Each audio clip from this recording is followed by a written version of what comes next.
Добре дојдовте во темата на неделата на Слободна Европа. Во следниве минути преку нашиот видеоизбор ви го презентираме и светот на Македонија. Тема за оваа недела Европа и како против исламскиот екстремизам. По терористичките напади во Париз и откриените келии на исламски милитанти, Европската унија повика на антитерористичка алијанса со арапските земји. Од друга страна се зголемија критиките поради тоа што европските земји прават малку за интегрирање на муслиманите во нивните општества.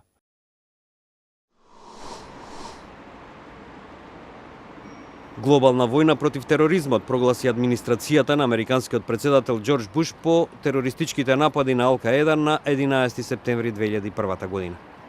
Американската војна продолжува и денес со испраќање дополнителни војници во Ирак во борбата против милитантите на Исламската држава.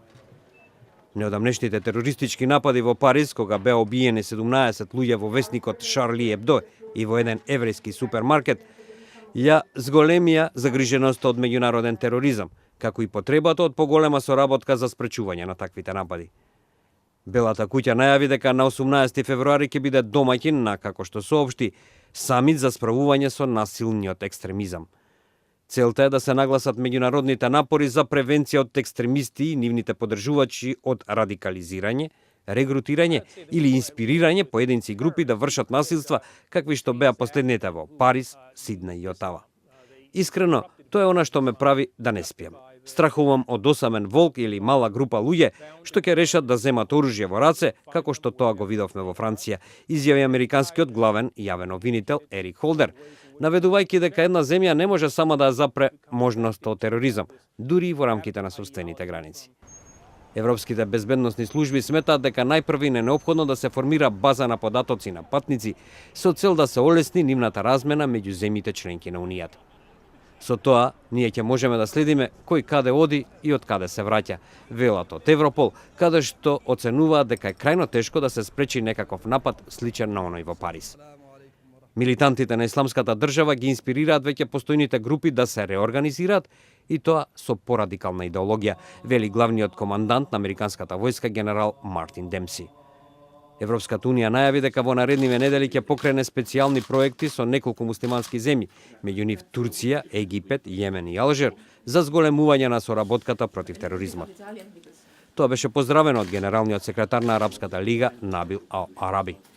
Ова не е само безбедносно прашање. Тоа ги опфаќа и интелектуалната, културната, медиумската и верската сфера, изјави тој. Европа се мачи да ги интегрира муслиманските имигранти, а последните неколку избори во земјите членки на Европската унија покажаа дека граѓаните се за построга контрола за миграцијата. Германскиот канцелар Ангела Меркел, чија земја има голема муслиманска заедница, беше една од првите европски политичари која посочи на ова прашање, велејќи дека германскиот мултикултурализам целосно не успел. Во Вашингтон пак председателот Барак Обама рече дека во Европа имало делови во кои муслиманите не се чувствувале како европејци. Тоа можеби е најголемата опасност со која се соочува Европа.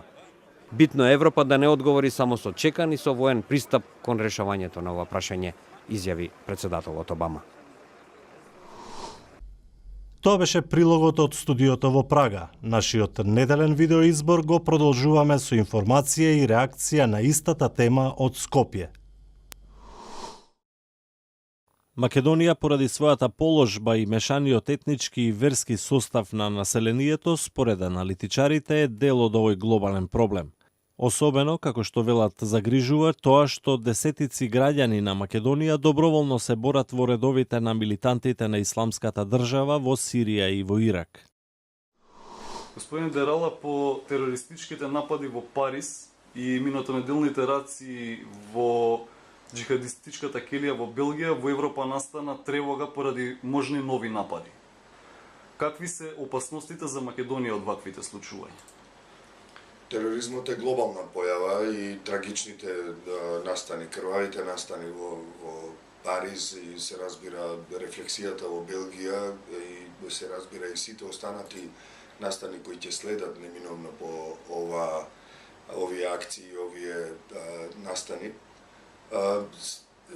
Ја подразбира Македонија како дел од големиот проблем кој трае подолго време веќе И секако дека Македонија не ја заобиколуваат, дури и поради незината геостратешка положба, ризиците, и тоа многу сериозните ризици за проширување на тој терористички, односно антитерористички фронт.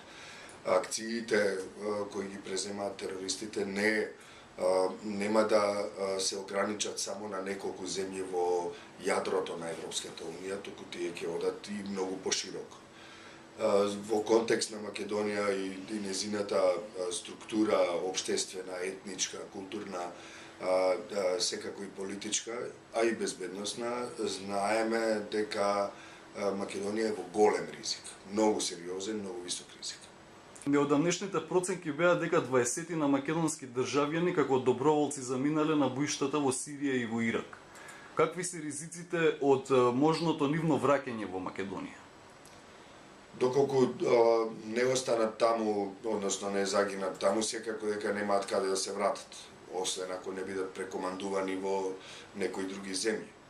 И нормално е дека тие ќе се вратат овде и она што можеме да го очекуваме со нивното враќање, не верувам дека се само 20, е тие да бидат сериозно афектирани, да носат оној така наречен Рамбо синдром, и тие нема да бидат сосема интегрирани, односно реинтегрирани во општеството, што е природата на нивната работа, под наводници работа во овие боишта.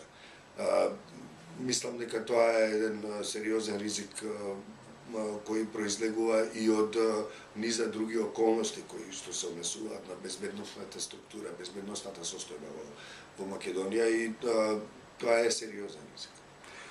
Можно ли е овие луѓе некако да се запрат од заминување на тие боишта во? Не можете да ги затворите границите. Значи, слободата на движењето е загарантирана за сите, иако таа се загрозува во низа случаи, како што гледаме во последно време и на ромите, им се ограничува излезот од државата, што е кршење на човековите права. Тоа што ние треба да го направиме како општество, меѓутоа исто така и како држава и институции, е да обезбедиме услови да ги демотивираме, односно да ги анулираме причините за мотивот да се појде на боиште такво како што е предизвикано или водено од страна на Исламската држава или ИСИС. И тоа беше се во овој видеоизбор, во кој ви го презентираме светот на Македонија. Следете не повторно на slobodnaevropa.mk и во наредната недела.